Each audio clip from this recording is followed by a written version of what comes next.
আমি কাম কৰিবলৈ আহিছো। ইয়াত যিমানবোৰ মানুহ আছে মই সবৰে কৈছো ফটো মাৰি লওক।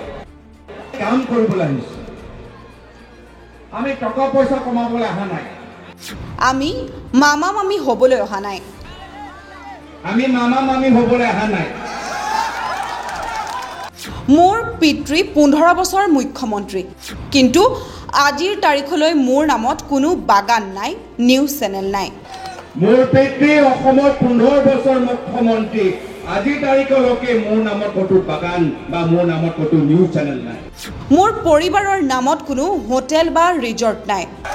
মোৰ পিতৃ অসমৰ 15 বছৰ মুখ্যমন্ত্ৰী, মোৰ পৰিবাৰৰ নামত ক'তো হোটেল বা ৰিজৰ্ট নাই।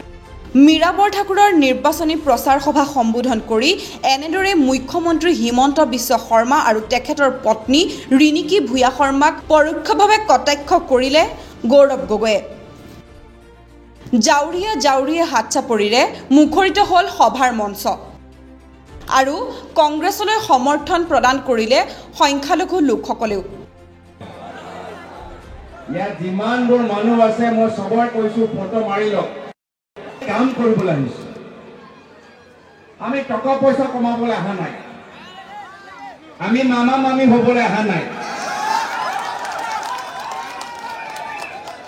মোৰ পিতৃ অসমত 15 বছৰ মুখ্যমন্ত্ৰী, আজিৰ তাৰিখলৈকে মোৰ নামত ক'তো বাগান বা মোৰ নামত ক'তো নিউজ চেনেল নাই। মোৰ পিতৃ অসমৰ 15 বছৰ মুখ্যমন্ত্ৰী, মোৰ পৰিবাৰৰ নামত ক'তো হোটেল বা ৰিজৰ্ট নাই। মোক মনত পৰে মোৰ পিতৃ প্ৰয়াত তৰুণ গগৈদেৱে কৈছিল যে ৰাজনীতি হ'ল ৰাইজক সেৱা কৰা এটা মাধ্যম। আৰু এটা কথা কৈছিল, এয়া কৈছিল এই মিছা ক'লে কি ডাল হ'ব, মিছা কথা ক'লে লাভ নাই কৈছিল। কিন্তু আজিৰ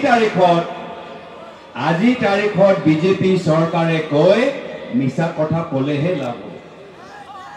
তেওঁলোকৰ গোটেই প্ৰচাৰ মিছা কথাৰ ওপৰত নিৰ্ভৰ। জুমলা শব্দটো শুনিছেনে?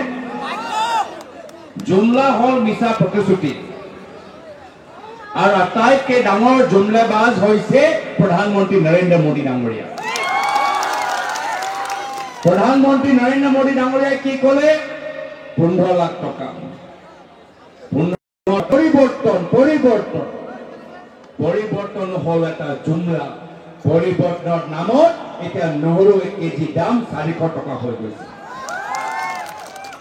পৰিৱৰ্তনৰ নামত আজি মাহৰ কাৰেণ্টৰ বিল এতিয়া 800 টকা হৈ গৈছে। পৰিৱৰ্তনৰ নামত এটাহে কাম বিজেপিয়ে কৰিলে, ধনী মানুহ আৰু ধনী হৈ গ'ল, দুখীয়া মানুহ আৰু দুখীয়া হৈ গ'ল।